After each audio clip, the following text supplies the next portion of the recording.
नमस्कार दोस्तों।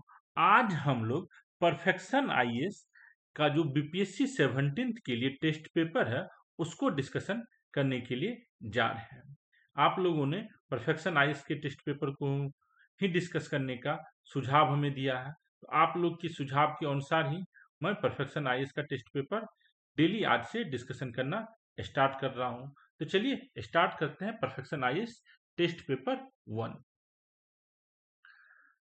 पहला क्वेश्चन जो है ये है, महरौली लौह स्तंभ के बारे में निम्नलिखित कथनों पर विचार कीजिए। तो महरौली लौह स्तंभ जो है आपको गुप्त वंश के टाइम का लौह स्तंभ, महरौली लौह स्तंभ जो है गुप्त वंश के टाइम का लौह स्तंभ।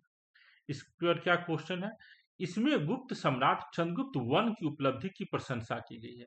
तो चंद्रगुप्त वन की कोई भी उपलब्धि नहीं, चंद्रगुप्त वन की एकमात्र उपलब्धि ये है जो वे लिच्छवी की राजकुमारी से शादी करता है। चंद्रगुप्त वन की उपलब्धि क्या है, वे लिच्छवी की राजकुमारी से शादी करता है, यही उसकी उपलब्धि है। तो उसकी कोई उपलब्धि है नहीं जिसको आप लौह स्तंभ पर लिखा जा सके। तो चंद्रगुप्त वन की कोई उपलब्धि नहीं है जिसे लौह स्तंभ पर लिखा गया है, तो ये पॉइंट गलत हो जाएगा। इसमें संस्कृत भाषा में रचित श्लोक शामिल है, तो पॉइंट सही है। इसमें संस्कृत भाषा में श्लोक है। यह इलाहाबाद में स्थित है, ये इलाहाबाद में स्थित नहीं है। यह कहाँ है, ये दिल्ली में स्थित है।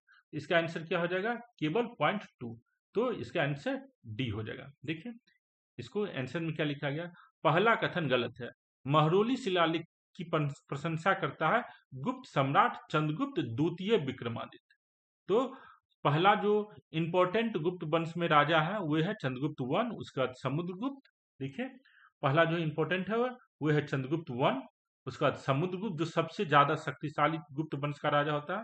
उसके बाद है चंद्रगुप्त टू। इसी चंद्रगुप्त टू का बारे में इंफॉर्मेशन हमें कहाँ से मिलता है, महरौली लौह स्तंभ से मिलता है। इस लौह स्तंभ पर ये चंद्रगुप्त टू विक्रमादित्य का नाम नहीं है, लेकिन चंद्र लिखा हुआ है इस लौह स्तंभ पर। विद्वान लोग, इतिहासकार अंदाजा लगाते हैं कि यह लौह स्तंभ चंद्रगुप्त टू, चंद्रगुप्त विक्रमादित्य जिसका नाम है उसी के लिए ये महरौली स्तंभ लिखा गया। तो इसको क्या हो जाएगा, चंद्रगुप्त द्वितीय। दूसरा कथन सही है कि इसमें संस्कृत भाषा में रचित बनाम शामिल है, पॉइंट सही है। और कथन तीसरा गलत है क्योंकि ये कुतुब मीनार परिसर दिल्ली में स्थित है। तो यहाँ पर जो दिया गया था इलाहाबाद में स्थित है, तो इलाहाबाद में तो स्थित नहीं है, यह कुतुब मीनार परिसर दिल्ली में है।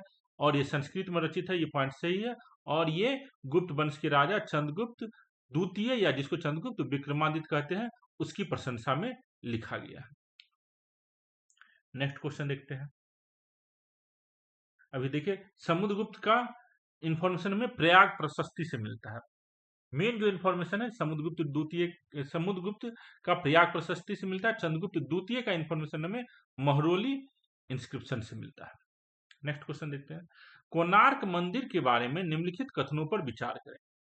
इसका निर्माण राजा नरसिंह देव प्रथम ने कराया था। तो गंगा डायनेस्टी, गंगा वंश उड़ीसा का एक प्रसिद्ध वंश है जिसका राजा होता है नरसिंह देव वन। तो नरसिंह देव वन जो है ये आपको कोणार्क मंदिर बनाता है।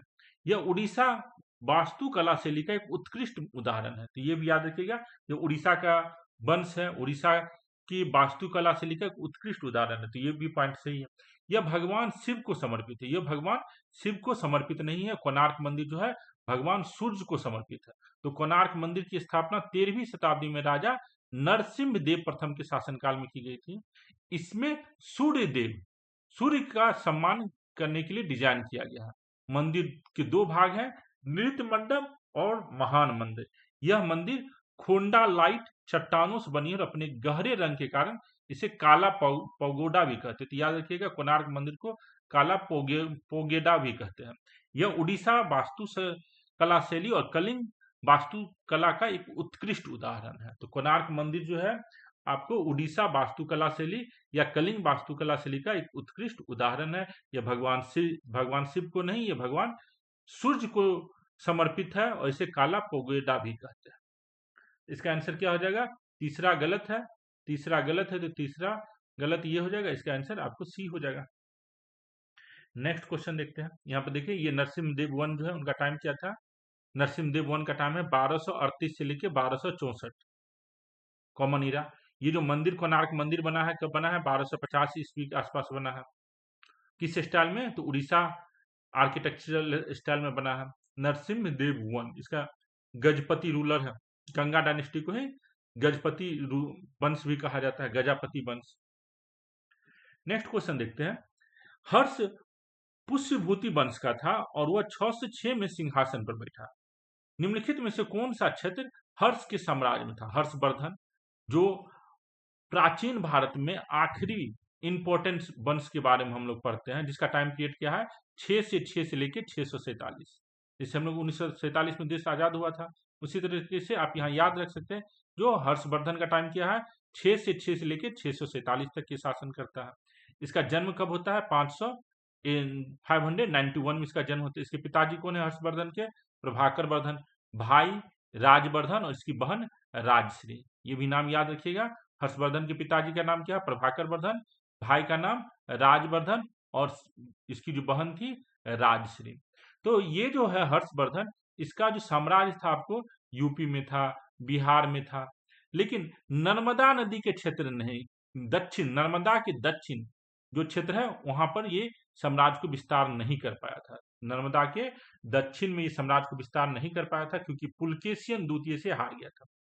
पुलकेशियन द्वितीय जो है उसको हरा दिया था। तो चौथा जो ऑप्शन है ये गलत होगा। जिसमें जिसमें 4 हुए हट जाएगा। इसका आंसर क्या रहेगा? सी 1 2 3। वर्तमान उत्तर प्रदेश, वर्तमान दक्षिणी बिहार और उड़ीसा में आपको हर्षवर्धन का साम्राज्य फैला हुआ था। और इसका टाइम पीरियड क्या है? 6 से लेके 647 तक। आंसर क्या लिखा गया? हर्ष का कब्जा वर्तमान उत्तर प्रदेश, दक्षिणी बिहार, उड़ीसा के कुछ हिस्से पर था। उसे थानेश्वर, पूर्वी पंजाब, पूर्वी राजस्थान के कुछ हिस्से विरासत में मिले थे। भास्कर वर्मन के अलावे कामरूप का शासक उसका अध्यस्त सहयोगी था। जो कामरूप अर्थात असम, असम का जो राजा था वो उसका दोस्त था। हर्ष ने जालंधर और शायद कश्मीर के राजाओं पर भी प्रभाव डाला था।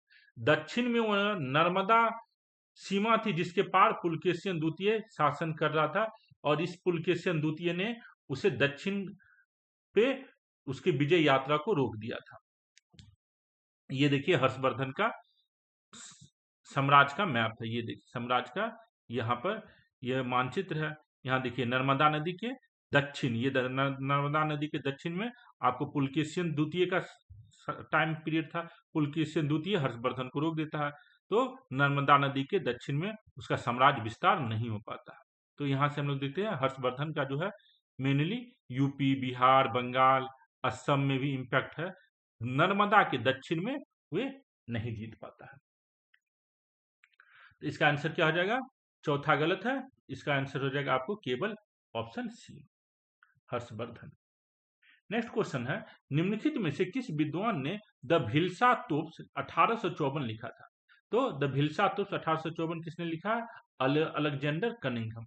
अलेक्जेंडर कनिंघम जो है आपको बिहार में जो ऐतिहासिक स्थल जैसे बोध गया, उसके बाद जो अशोक के स्तंभ है, लौरिया अरेरेज, लौरिया नंदनगढ़, रामपुरबा, तो पूरे बिहार का जो वैशाली जगह है उस सब का उत्खनन किए थे।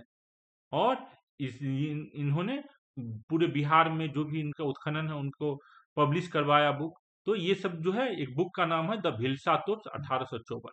ये किसने लिखवाया था? इसका पब्लिशर कौन है? लिखने वाला कौन है? Alexander Cunningham. अलेक्जेंडर कनिंघम ने 1854 में द भिल्सा तोप्स लिखा था। पुरातात्विक खोजों के माध्यम से बौद्ध इतिहास का पता लगाने का यह गंभीर प्रयास था।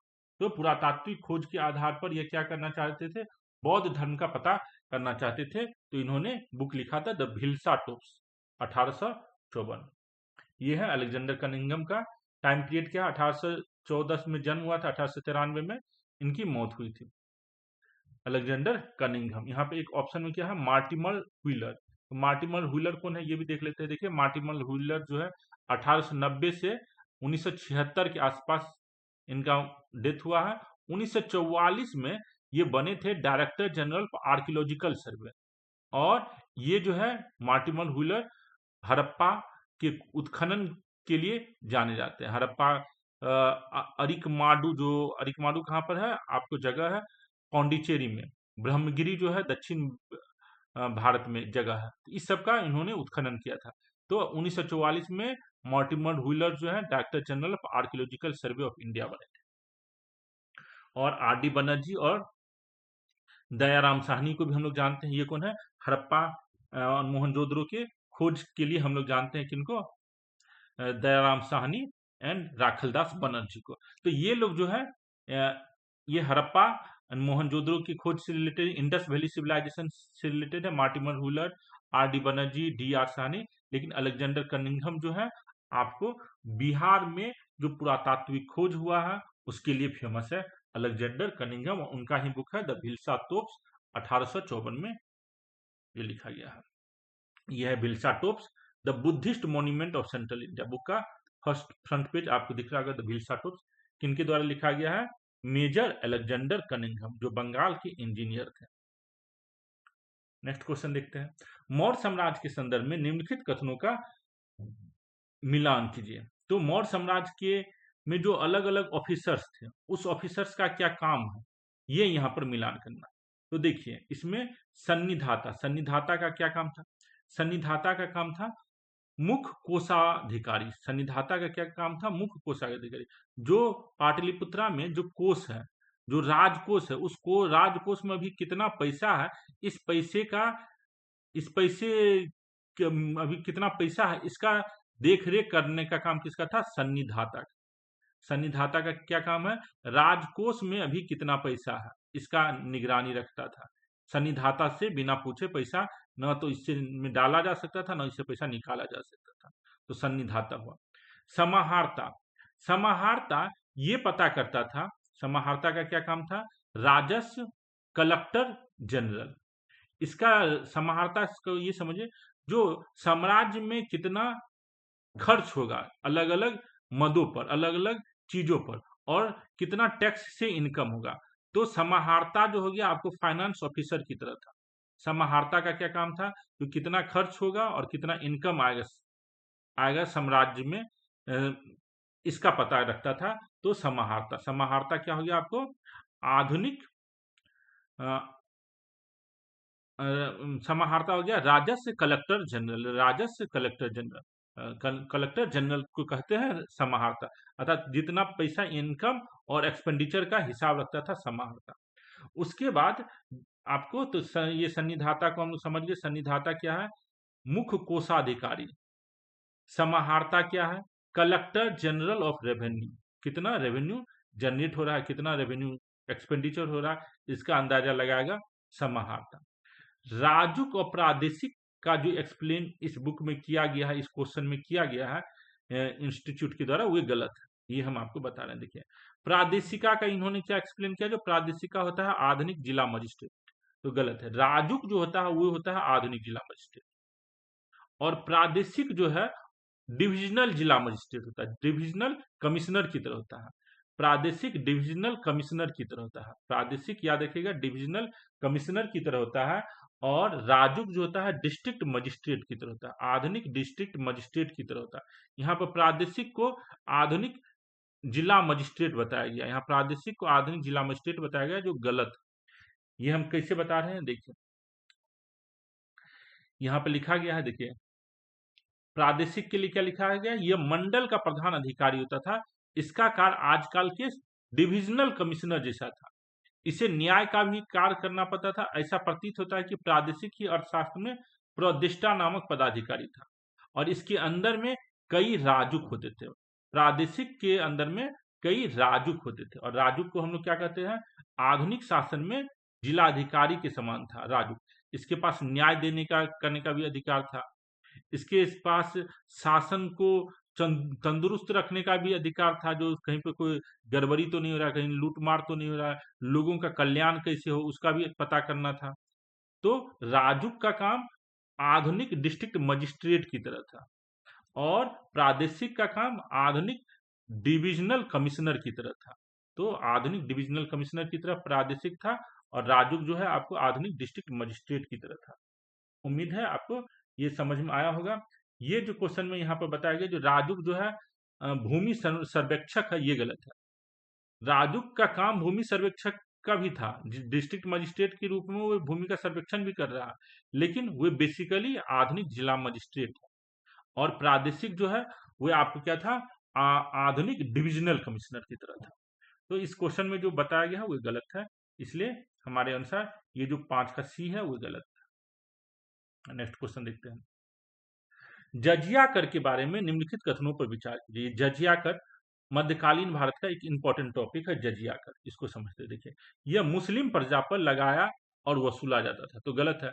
जजिया कर गैर मुस्लिमों पर लगाया जाता था। जजिया कर गैर मुस्लिमों पर लगाया जाता था। जजिया एक कर है जो इस्लामी राज्य द्वारा अपनी भूमि में रहने वाले गैर मुस्लिम विषयों पर प्रति व्यक्ति लगाया एवं एकत्र किया जाता था। तो ये पॉइंट सही लिखा गया है।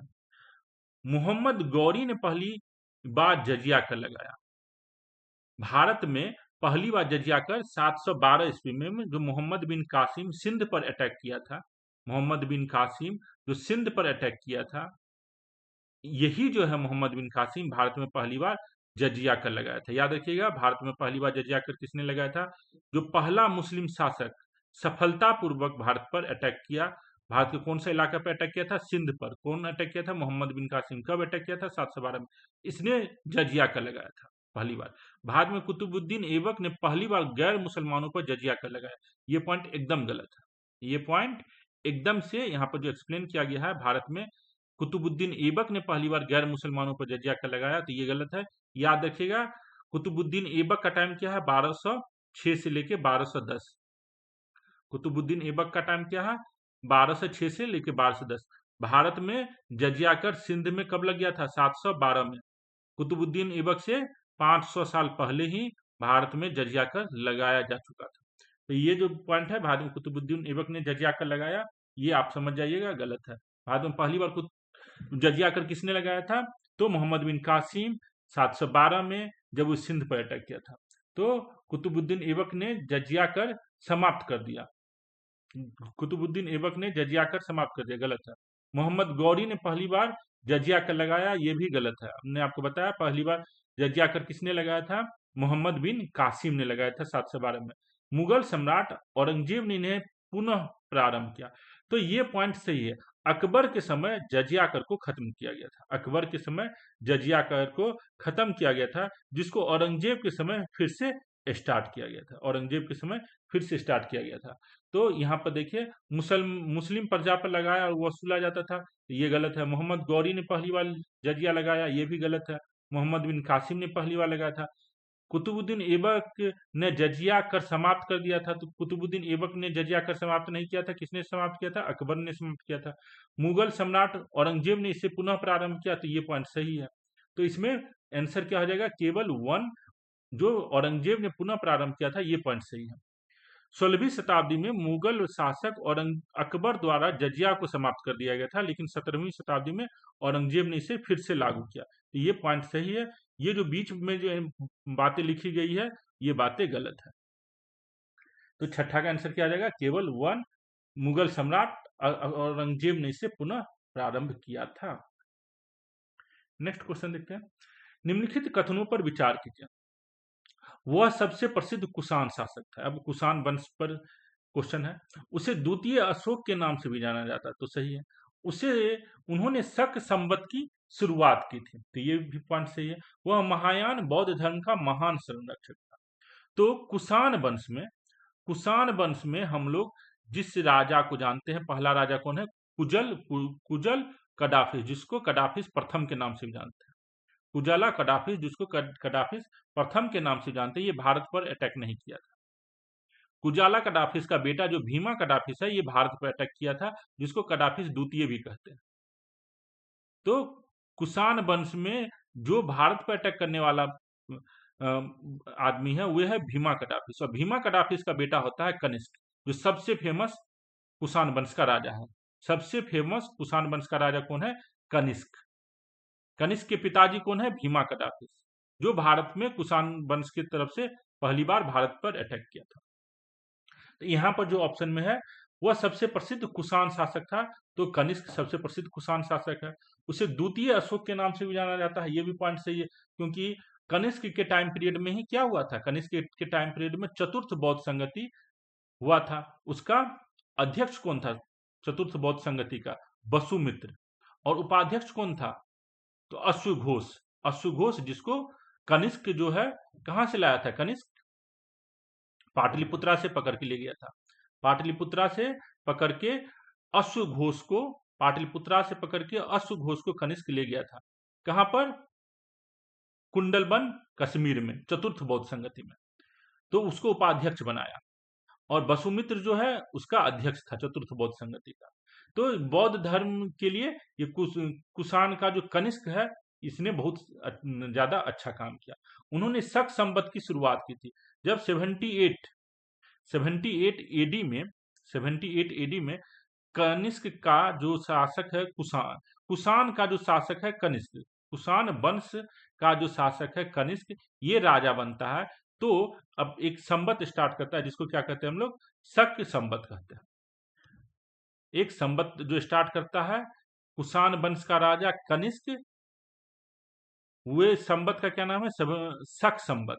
कुषाण वंश का राजा कनिष्क शक संवत स्टार्ट करता है 78 एडी में, क्योंकि वो 78 एडी में ही राजा बनता है। तो अगर कोई पूछे जो कनिष्क जो है राजा कब बना था, तो कनिष्क जो है राजा 78 एडी में बना था। कनिष्क राजा कब बना था? तो 78 एडी में बना था। तो अपने राजा बनने के टाइम से ही उसने शक संवत की शुरुआत की थी। वह महायान बौद्ध धर्म का महान संरक्षक था, ये भी पॉइंट सही है। इसी चतुर्थ बौद्ध संगति में जो बौद्ध धर्म है हीनयान और महायान में कन्वर्ट हुआ था, विभाजित हुआ था, डिवाइड हुआ था। और ये जो कनिष्क है ये महायान बौद्ध परंपरा को मानने वाला था, उसको ज्यादा बढ़ावा देने वाला था। तो यहाँ पर सारी बातें कनिष्क के बारे में लिखा गया है। कडाफिस प्रथम, जिसको हम लोग कुजला कडाफिस के नाम से भी जानते हैं, ये तो भारत में आया ही नहीं। बिंबिसार तो हर्यक वंश का है, बिंबिसार तो हर्यक वंश का है।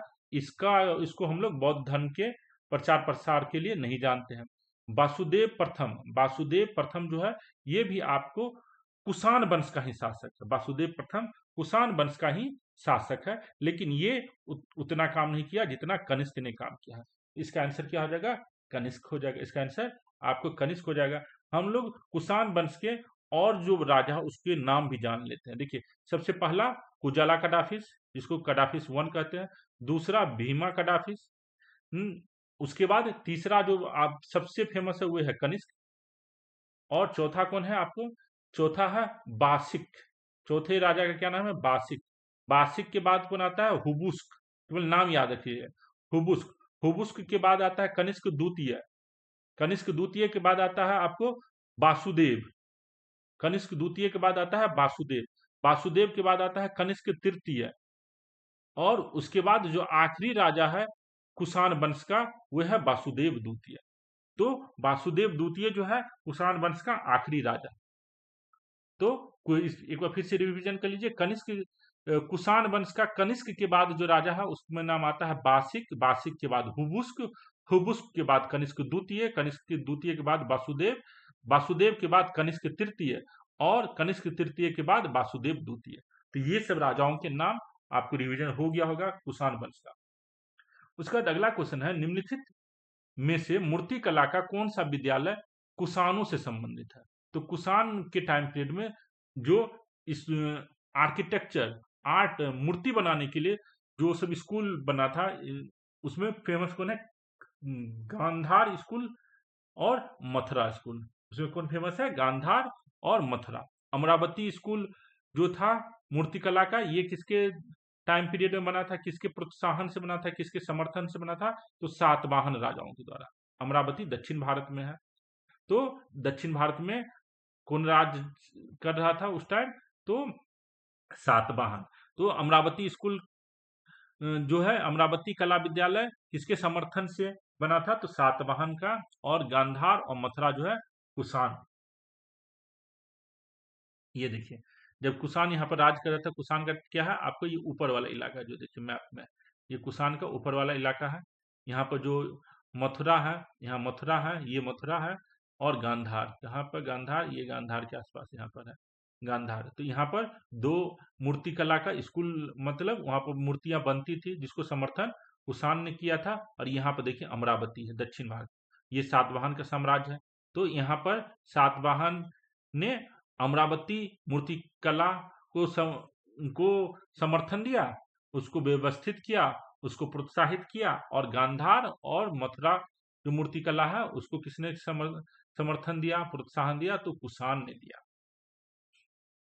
तो याद रखिएगा, गांधार और मथुरा मूर्तिकला का संबंध किससे है? कुषाण से। तो 2 और 3 इसका आंसर होगा, तो इसका केवल 2 और 3 ऑप्शन बी सही हो जाएगा। नेक्स्ट क्वेश्चन देखते हैं।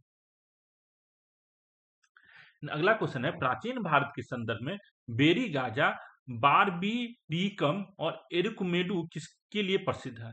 तो ये बेरी गाजा, बारबेरिकम और एरिकुमेडू जो है आपको विदेशी व्यापार संभालने वाले बंदरगाह है। ये सब क्या है? बंदरगाह है, प्राचीन काल के बंदरगाह है। तो बेरी गाजा किस बंदरगाह को कहते हैं? तो गुजरात के पास जो भरूच भरूच बंदरगाह है, भरूच जिसको कहते हैं, भरूच गुजरात के पास है, उसी को प्राचीन काल में क्या कहते थे? वेरी गाजा कहते थे, वेरी गाजा कहते थे। उसके बाद जो पाकिस्तान में कराची बंदरगाह, उसको क्या कहते थे? बार बेरिकम कहते थे, बार बेरिकम कहते थे। और दक्षिण भारत में जो पौंडीचेरी बंदरगाह है, पौंडीचेरी बंदरगाह है, इसको क्या कहते हैं? अरिकमेडू, अरिकमेडू, अरिकमेडू किसका नाम था? पौंडीचेरी बंदरगाह का। अरिकमेडू किसका नाम था? पौंडीचेरी बंदरगाह का। बारबेरिकम किसका नाम था? कराची बंदरगाह का। और बेरी गाजा किसका नाम था? भरूच, भरूच बंदरगाह का। तो प्राचीन भारत के संदर्भ में बेरी गाजा, बारबेरिकम और एरिकमेडू किसके लिए प्रसिद्ध है? तो विदेशी व्यापार संभालने वाला बंदरगाह था ये। नेक्स्ट क्वेश्चन देखते हैं। वह एकमात्र सुल्तान कौन था जिसने राजशाही से इस्तीफा दे दिया और 3 दशकों तक दिल्ली से दूर शांति से रहा? तो मध्यकालीन भारत का ये क्वेश्चन है। मध्यकालीन भारत में जो आखिरी सैयद राजा रहता है, आखिरी सैयद राजा कौन है? आलम शाह। आलम शाह का टाइम क्या है? 1445 से लेके 1451, 1445 से लेके 1451। ये क्या करता है? बहलोल लोदी को बुलाता है और कहता है, जो आप राजा बन जाइए, हमको राजा बनने में कोई इच्छा नहीं है, हम राजा नहीं बनना चाहते। वो आराम से निकल जाता है। यह है सैयद वंश का आखिरी राजा आलम शाह। याद रखिएगा, सैयद वंश का जो पहला राजा होता है खिजीर खान। खिजीर खान का टाइम क्या है? 1414 से 1421। इसको कौन राजा बनाता है? किसके समर्थन से राजा बनता है? किसके सपोर्ट से राजा बनता है खिजीर खान? तो तैमूर। तैमूर जो 1398 में भारत में दिल्ली पर अटैक करता है, दिल्ली को बर्बाद कर देता है, तैमूर। ये तैमूर सपोर्ट करता है किसको? खिजीर खान को। तो खिजीर खान जो है तैमूर के समर्थन से भारत में सैयद वंश की स्थापना करता है। और उसका टाइम पीरियड क्या है? 1414 से लेकर 1421। खिजीर खान का बेटा होता है मुबारक शाह। इसका टाइम पीरियड है 1421 से लेकर 1433। उसके बाद है मोहम्मद शाह। मोहम्मद शाह का टाइम क्या है? 1414 से लेकर 1445, 1434 से लेकर 1445। और इसी का जो आखिरी राजा है आलम शाह, इसका टाइम क्या है? 1445 से लेकर 1451। तो इस यही जो है कहता है, हमको राजा बनने की इच्छा नहीं है, हम जा रहे हैं आराम से बदायूं में रहने के लिए। ये याद रखिएगा, आलम शाह एकमात्र सुल्तान था जिसने राजशाही से इस्तीफा दे दिया और 3 दशकों तक शांति से दिल्ली से दूर रहा। 1445 ईस्वी में आलम शाह गद्दी पर बैठा और सुल्तान बन गया। वह पूर्णतः अयोग्य सुल्तान था, वो पूर्णतः अयोग्य सुल्तान था। आलम शाह के वजीर हामिद खान ने बहलोल लोदी को सेना की कमान संभालने के लिए आमंत्रित किया। यह महसूस करने के बाद कि सुल्तान के रूप में बने रहना मुश्किल होगा, आलम शाह बदायूं के लिए रवाना हो गया और बदायूं में ही रहा। उसके बाद वो मर गया बदायूं में। तो सैयद वंश का आखिरी राजा जो है आलम शाह, ये शांति से दिल्ली से दूर चला जाता है और बहलोल लोदी जो है लोदी वंश की स्थापना करता है। जो लोदी वंश का आखिरी राजा कौन होता है? इब्राहिम लोदी, जिसको बाबर 1526 ईस्वी में पानीपत में हरा के मुगल वंश की स्थापना करता है। तो इसका आंसर क्या आ जाएगा? वह एकमात्र सुल्तान जिसने राजशाही से इस्तीफा दे दिया और 3 दशकों तक दिल्ली से दूर शांति से रहा। तो ये कौन हो जाएगा आपको? आलम शाह। Next question. उन्होंने मेरठ तक मार्च करने वाली मंगोल सेना को प्रभावी ढंग से खदेड़ दिया। राजधानी को दिल्ली से महाराष्ट्र के देवगिरी में स्थानांतरित करने का प्रयास किया। इस सुल्तान ने कृषि के लिए एक अलग विभाग दीवाने अमर कोही की स्थापना की। उपर्युक्त वाक्यांश में निम्नलिखित में से किस व्यक्ति का वर्णन किया गया है? तो ये मध्यकालीन भारत का फेमस क्वेश्चन है। जैसे ही मध्यकालीन भारत में ये देखें, जो दिल्ली से देवगिरी राजधानी शिफ्ट एक ही बादशाह ने करवाया, बादशाह ने, सुल्तान। सुल्तान और बादशाह दो अलग अलग शब्द है, दोनों का अलग मीनिंग किसी दिन हम आपको अगले वीडियो में बताएंगे। तो एकमात्र सुल्तान जो दिल्ली की राजधानी को दिल्ली से देवगिरी शिफ्ट किया, और इस देवगिरी का नाम क्या रखा? दौलताबाद। दिल्ली से देवगिरी शिफ्ट किया, ये काम कौन किया है? केवल और केवल मोहम्मद बिन तुगलक, जिसका टाइम क्या होता है? 1325 से लेकर 1351। तो अगर पूरे भारतीय इतिहास में कभी भी देखिए, जो पूछा जाए जो कौन सा आदमी है, कौन सा सुल्तान है, कौन सा राजा है जो राजधानी को दिल्ली से देवगिरी या दौलताबाद, देवगिरी पहले नाम था, अलाउद्दीन के समय देवगिरी नाम था। जब इसको यहाँ पर राजधानी सिर्फ बनाया गया, इस देवगिरी में राजधानी बनाया गया मोहम्मद बिन तुगलक के द्वारा, तो इस देवगिरी का नाम उसने क्या रख दिया था? दौलताबाद कर दिया था। आज फिर अभी के डेट में इस जगह का नाम फिर से देवगिरी कर दिया गया है। अभी वर्तमान भारत में इसको देवगिरी के नाम से जानते हैं, दौलताबाद के नाम से नहीं जानते। तो दिल्ली से महाराष्ट्र के देवगिरी स्थानांतरित करने वाला राजा कौन है? आपको मोहम्मद बिन तुगलक, दूसरा जो तुगलक वंश का राजा है। और पूरे दिल्ली सल्तनत 1206 से लेकर जो दिल्ली सल्तनत स्टार्ट हुआ है और जो खत्म हुआ है 1526 में, इसमें अगर माना जाए तो दूसरा सबसे ज्यादा समझदार, या ये समझिए सबसे विद्वान जो राजा था वो मोहम्मद बिन तुगलक था। पूरे 1226 से लेकर 1206 से लेकर 1526 तक में सबसे पढ़ा लिखा जो आदमी है वो है मोहम्मद बिन तुगलक। सबसे शक्तिशाली में आप अलाउद्दीन खिलजी को भी मान सकते हैं। अलाउद्दीन खिलजी ज्यादा सफल रहा मोहम्मद बिन तुगलक के तुलना में, लेकिन टॉप 3 में तो मोहम्मद बिन तुगलक का भी स्थान आप देख ही सकते हैं। जो शक्तिशाली सुल्तानों में मोहम्मद बिन तुगलक का भी नाम हम लोग लेते हैं। उसके बाद तो राजधानी जो है बदला था महाराष्ट्र से देवगिरी, कौन है? मोहम्मद बिन तुगलक। आप लोग कमेंट करके बताइएगा कुतुबुद्दीन ऐबक के समय राजधानी कहां पर था? दिल्ली सुल्तान की राजधानी, दिल्ली सल्तनत की राजधानी कुतुबुद्दीन ऐबक के समय कहां पर था? इल्तुतमिश के समय पर कहां पर था? ये आप कमेंट करके हमें बताइएगा।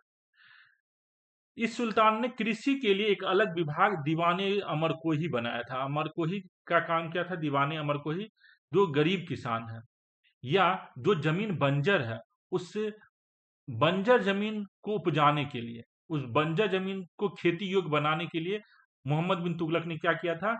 पैसे दिए थे एजेंट को, ताकि उस पैसे से बंजर जमीन को खेती योग्य बनाया जा सके। और जब उस जमीन पर खेती होगा तो उससे जो टैक्स मिलेगा, किसको मिलेगा? दिल्ली से सुल्तान को टैक्स मिलेगा। दिल्ली सुल्तान को टैक्स मिलेगा, दिल्ली सुल्तान और शक्तिशाली होगा। तो बंजर जमीन को खेती योग्य बनाने के लिए दीवाने अमर कोही से लोन दिया जाता था, दीवाने अमर कोही से ऋण दिया जाता था। और गरीब किसानों को भी जब भी कोई दिक्कत होता था, फसल नहीं हो रहा है या पानी नहीं पड़ रहा, तो क्या होगा? इस दीवाने अमर कोही से किसानों को मदद किया जाता था, गरीब किसानों को मदद किया जाता था ऋण के रूप में, किसान ऋण के दिया जाता था। तो ये याद रखिएगा, दीवाने अमर को ही बनाया गया था फसल की उपज को बढ़ाने के लिए। किसके द्वारा? मोहम्मद बिन तुगलक के द्वारा बनाया गया था। ये जो प्रयास था पूरी तरीके से सफल तो नहीं रहा, बहुत सारा इसका मोहम्मद बिन तुगलक का पैसा बर्बाद हो गया, लेकिन हम लोग दीवाने अमर कोही की स्थापना के लिए मोहम्मद बिन तुगलक को याद करते हैं। और इसने मंगोलों को भी खदेड़ा था, मंगोलों को भी ये खदेड़ा था, तो ये भी याद रखिएगा। इन्होंने मेरठ तक मार्च करने वाली मंगोल सेना को प्रभावी ढंग से खदेड़ दिया था। राजधानी को दिल्ली से महाराष्ट्र के देवगिरी में स्थानांतरित करने का प्रयास किया। इस सुल्तान ने कृषि के लिए एक अलग विभाग दीवाने अमर को ही बनाया। किसके लिए है? तो ये स्टेटमेंट है तुगलक वंश के मोहम्मद बिन तुगलक के लिए। लोदी वंश का बहलोल लोदी ऐसा कुछ नहीं करता है। सैयद वंश का मोहम्मद शाह कुछ नहीं ऐसा करता है। मामलिक वंश के नासिर अलुद्दीन मोहम्मद दूती, ये सब कुछ भी ऐसा नहीं करता है। जब भी याद रखिएगा कृषि संबंधित अगर कुछ भी करना है, कृषि संबंधित नहर बनाना है, कृषि संबंधित आपको ऋण देना है किसानों को, तो ये सब काम जो स्टार्ट हुआ है आपको तुगलक वंश से स्टार्ट हुआ। तुगलक वंश से पहले जो दो वंश हुआ है, गुलाम वंश और खिलजी वंश, इन्होंने कृषि के उपज को बढ़ाने के लिए कुछ भी नहीं किया था। ये लोग केवल टैक्स वसूलने में लगे हुए थे, किसानों से ज्यादा जितना भी टैक्स लिया जा सके, किसान का फसल का उपज कैसे बढ़े इस पर इन्होंने काम नहीं किया। लेकिन किसान का फसल का उपज कैसे बढ़े इसको काम करने वाला पहला व्यक्ति के रूप में हम जानते हैं इसको, गयासुद्दीन तुगलक, जो नहर बनाने का कोशिश किया था। उसके बाद मोहम्मद बिन तुगलक को जानते हैं, जो किसानों को ऋण देने का कोशिश किया। उसके बाद फिरोज शाह तुगलक आता है, जो कई नहर बनवा दिया, नहरों की संख्या कई बनवा दिया, किसानों को ऋण देने की कोशिश किया। तो तुगलक वंश से किसानों के मदद करने की बातें आई यहाँ के सुल्तानों के दिमाग में। तो याद रहेगा इस क्वेश्चन का 11 नंबर क्वेश्चन का आंसर क्या हो जाएगा, तुगलक वंश के मोहम्मद बिन तुगलक। यहाँ पर है तुगलक वंश के राजाओं का नाम। पहला गयासुद्दीन तुगलक 1320 से 1325, मोहम्मद बिन तुगलक 1325 से 1351, फिरोज शाह तुगलक 1351 से 1388। इतना याद रखिएगा, ये 3 मोस्ट इंपोर्टेंट है। उसके बाद अगला क्वेश्चन है, निम्नलिखित में से कौन सा शिलालेख कलिंग को नंद साम्राज्य का हिस्सा बताता है? तो कलिंग को नंद साम्राज्य का हिस्सा का इंफॉर्मेशन हमको हाथी गुम्पा शिलालेख से मिलता है।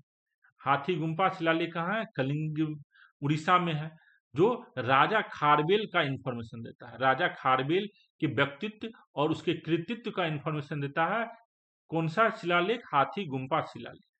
हाथी गुम्पा शिलालेख से में एक इंफॉर्मेशन लिखा गया है, जो नंद जो है, महापद्मानंद, जो नंद वंश का पहला राजा होता है महापद्मानंद, जो 344 बीसी में राजा बना था। 344 बीसी में महापद्मानंद जो है नंद वंश का राजा होता है। तो ये क्या करता है, ये कलिंग जाता है, वहां कलिंग को जीतता है। कलिंग को जीतने के बाद वहां पर नहर भी बनाता है। और क्या करता है ये महापद्मानंद, नंद वंश का राजा, नंद वंश का संस्थापक भी है। ये क्या करता है, कलिंग से जैन मुनियों की मूर्ति को उठा के ले आता है। कहाँ पर? पटना, पाटलिपुत्रा में ले आता है, पटना में ले आता है। तो कलिंग से 2 जैन मुनियों की मूर्ति लाता है और कलिंग में नहर बनाता है। तो ये इंफॉर्मेशन हमको मिलता है कहाँ से? हाथी गुम्पा अभिलेख, जो राजा खारवेल का इंफॉर्मेशन देता है। ये राजा खारवेल किस वंश का है? चेदी वंश का है। चेदी वंश को महामेघवान वंश भी कहते हैं। राजा खारवेल जो है चेदी वंश का है। चेदी वंश का नाम क्या है? महामेघवान वंश। इसका देखिए यहाँ पे लिखा हुआ है, इस ये जो लेख है इसमें क्या लिखा गया है, नंद राजा द्वारा कलिंग से ली गई जिन की प्रतिमा को वापस लाने के साथ अंग और मगध की संपदा को भी लाया गया। किसने लाया ये काम? किसने ये काम किया? तो ये काम किया है राजा खारवेल ने, जो कलिंग वंश का राजा है। ठीक है, तो इसका आंसर क्या आ जाएगा? हाथी गुम्पा अभिलेख। इलाहाबाद शिलालेख जो है आपको मेनली समुद्रगुप्त के लिए जानते हैं, फेमस है।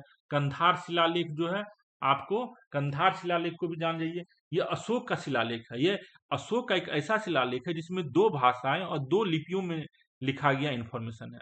कंधार शिलालेख क्यों फेमस है? एक ये बाइलिंगुअल शिलालेख, इसमें अरामिक और ग्रीक, अरामिक और ग्रीक, अरामिक और ग्रीक भाषा और लिपि दोनों में इंफॉर्मेशन लिखा गया है। तो कंधार शिलालेख अशोक का शिलालेख है, जिसमें अरामिक और ग्रीक भाषा और लिपि में इंफॉर्मेशन लिखा गया है। रुम्मनदई शिलालेख किसका है? ये भी अशोक का शिलालेख है, रुम्मनदई शिलालेख, जिसको लुम्बनी शिलालेख भी कहते हैं। रुम्मनदई शिलालेख को लुम्बनी शिलालेख भी कहते हैं, जिससे हमको ये पता चलता है जो अशोक अपने शासन के 20वें वर्ष, अशोक अपने शासन के 20वें वर्ष में महात्मा बुद्ध के जन्मस्थली लुम्बिनी गया था। महात्मा बुद्ध के जन्मस्थली लुम्बिनी गया था अशोक। अपने राज्याभिषेक के 20वें वर्ष महात्मा बुद्ध के जन्मस्थली लुम्बिनी गया था। इसी लुम्बिनी जगह को नेपाल में रुम्मनदई कहते हैं। लुम्बिनी का ही नेपाल में नाम क्या है? रुम्मनदई। तो लुम्बिनी में जो अशोक ने शिलालेख नहीं है, वो स्तंभ लेख है। लुम्बिनी में स्तंभ लेख है। अशोक के जो लेख है, जो अशोक ने लिखवाया है, वो या तो पत्थर पर लिखवाया है या स्तंभ पर लिखवाया है। तो रुम्मनदई में ये स्तंभ है, पत्थर नहीं है। तो रुमनदई शिलालेख नहीं होगा, ये रुमनदई स्तंभ लेख होगा। यहाँ पर जो आंसर ये क्वेश्चन फ्रेमिंग किया गया वो गलत है, ये होना चाहिए रुमनदई स्तंभ लेख, शिलालेख नहीं है। ये रुमनदई में स्तंभ लेख है, जो अशोक अपने राज्याभिषेक के 20वें वर्ष में यहाँ पर गया था, क्योंकि ये महात्मा बुद्ध का जन्म स्थल है लुम्बिनी। तो समझ में आ गया रुमनदई शिलालेख किससे संबंधित है, अशोक से संबंधित है। कंधार शिलालेख को क्यों जानते हैं, यहाँ पर अशोक का बाइलिंगुअल इंफॉर्मेशन में हमें इंफॉर्मेशन मिलता है, 2 भाषा 2 लिपियों में इंफॉर्मेशन मिलता है। इलाहाबाद शिलालेख जो है इसका भी कनेक्शन जो है अशोक से है।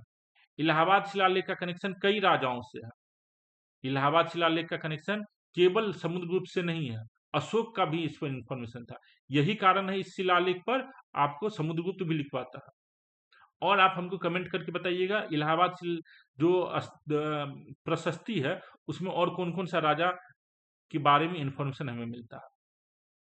हाथी गुम्फा शिलालेख जो है ये एकमात्र राजा खारवेल के व्यक्तित्व के बारे में बताता है, और राजा खारवेल ने क्या क्या किया वो सारा इंफॉर्मेशन हमको हाथी गुम्फा शिलालेख से मिलता है।